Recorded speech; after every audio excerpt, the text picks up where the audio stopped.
A lot of us are willing to pay a bit of a premium just to have the niche prestige in our collection. The feeling of having something exclusive, being part of an inner circle of fragrance that nobody else can tap into or is even really interested in. Until the day that you get a compliment and you're like, yeah, nah, this is a 𝗙𝗏𝗂𝗕𝗂𝗂𝗧𝗏. What the hell is even that? It costs $599,000.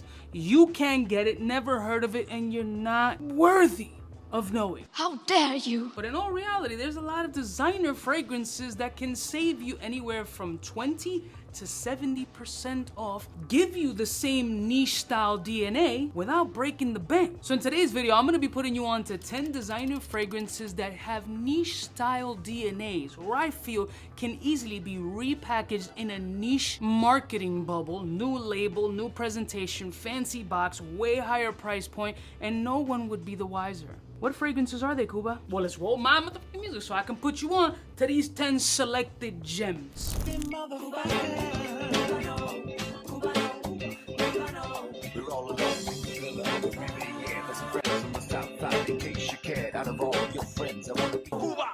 Listen, one of my beautiful peoples, you know who it is. It's your boy, C to the U to the B to the A.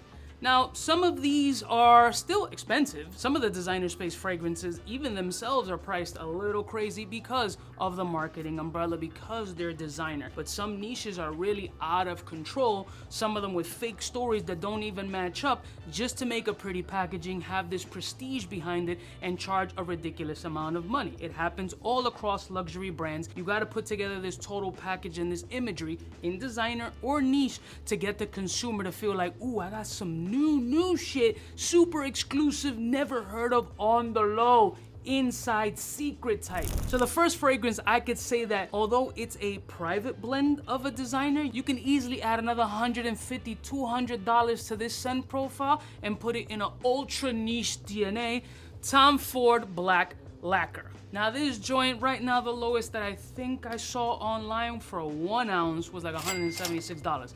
Expensive, but we're talking about this beautiful vinyl slash inky boozy scent profile that has no DNA of the traditional designers that we're used to. It gives dark, mysterious vibes. It gives risk-taking. It gives very, very niche-y type energy that only an underground brand with prestige and featured in Bergdorf or Neiman, or just an online platform that if you know, you need a digital link just to get into, buy this exclusive pre-sale for $499,000. It has that kind of flow. For me, this smoky, resinous, black ink DJ equipment digging in the crate vinyl sensation that I get off of this scent is gorge-rific. I would truly, if you like something a little riskier, if you want to be super left from the traditional designer DNAs and want to tap into what some of the niche fragrance brands are doing as far as riskiness is concerned, some of them, then I would put Tom Ford Black Lacquer in that space. $176 for a 1 ounce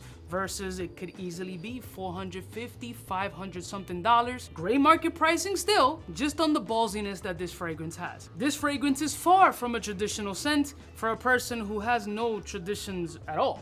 The next one, prestigious, luxurious designer, vintage even, but easily, in today's date, I could repackage this shit up in an indie niche brand format, charge another $500, $600, and you'll find yourself with a scent profile that's a classic gentlemanly DNA, Chanel Anateus. Right now, online, gray market pricing, Anateus hovers in that $130 space. A risky scent. It's a little bit punchy, old school, classical fougere, civetish asshole kind of sweat. Having your old school 80s and late 70s vibes of the clary sage, the myrrh, the coriander, the raccoon or beaver asshole gland sweat. Jesus Christ. In the heart of the fragrance, you're traditionally smelling a very green, rosy thyme basil DNA with an element of soapiness and classic dirtiness. It's a bit on the animalic side, which gives it more of that new indie niche risky kind of scent profile, but also becomes bold and animalistic at the same time, a little rough, rugged, and raw. You know, think of something in the space of like a boosted steroid version of like Amouage Memoir Man. So you're gonna pay like $300 or $330 versus $130. Save some money, be a little bit traditional and animalic, and easily could be wrapped up in a niche packaging,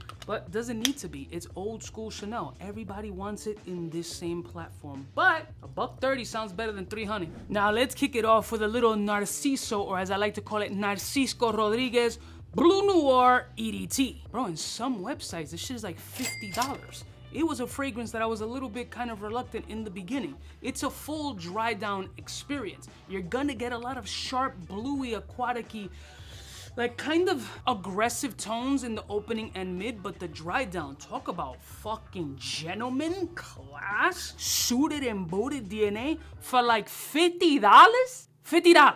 Hey, that's pretty good. Put this shit in a bottle, add a 3 in front of the 5, and easily people will be like, wow, the exquisite nature of this luxurious beast is mind-blowing, an experience like no other. Bitch, $50. Think of like a mall Musk Ravageur energy for $50. I don't even like Musk Ravageur like that, and it's loved by tons of people. Spicy, musky, clean, also inky, woody, and then settles into this super wearable bluish nature that gives you that comfort level of wearing more often. It has that DNA familiarity in the designer space of like, ooh, it's light, it's airy, ooh, there's some sun rays coming through this fragrance. There's brightness, there's fun vibrancy in this shit. $80. Talk about a sleeper, and there's a few Narciso Rodriguez that are fucking beasts, but $50? You rather pay 5, right? Cool. What in God's holy name are you blathering about? Now this one is brand new in the stash, and I'm already putting it in the list. It's been on a couple of lists. I really like the scent profile, and gray market pricing, I've seen it anywhere from like 60 to 80 something, $90.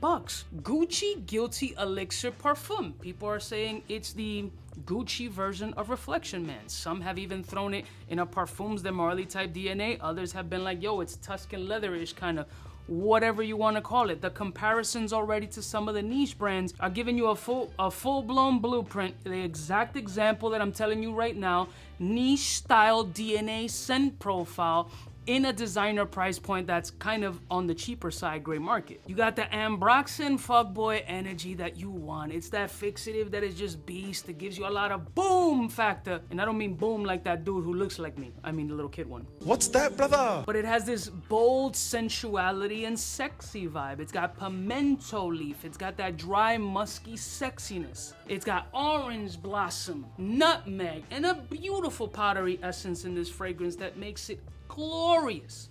Easily repackaged, already being compared to some niche fragrances, so make it make sense. Gray market pricing, $60 to $80 online. This punches way above its price point and caught me off guard, and I'm agreeing with some of the masses out there. I think that this is one of the better Gucci Guilties in that space. For that price, come on. I don't think many are gonna disagree with me that By the Fireplace just screams niche-y. I've had samples throughout the years of By the Fireplace, and there are a few scents in the fragrance world that literally match the name, and this is one of them. There is nothing more photorealistic than sitting by a fireplace, having like beautiful chestnut scent DNA, burning ambers, almost hear the snap, crackle, pop of the flame burning your home down. Okay. I'm from an apartment, bro. I don't know how, I got a fireplace. I don't even fuck with that shit. Yo, one little thing, blow the whole house up, that's the type of shit I would do. I'd be the one who'd be drunk one day watching some comedy, spit liquor into the fucking fireplace, and boom! It's my kind of luck. Vanilla, slightly oody, chestnutty, sexy, very warm, very cozy, very hairy comforter, just wrapping around, just watching a movie, Netflixing and chilling while playing pocket pool. And in gray market pricing, this shit is what, like 70 to $100? Some people may compare it in the bubble of Diptyque's Fil de Bois. I say this shit smells like eau de fire for a dope gray market price. Niche style quality in designer price point, and gray market even better. The clothing brand of all Eastern European / Albanian throwing up the birds, Philip Lime No Limit. Bro, this guy's clothing is crazy. The rhinestones and skulls everywhere is wild, but scent-wise, he really went ballsy and risky like his clothing when it came to this scent. Very potent, very dark, very like, oh shit,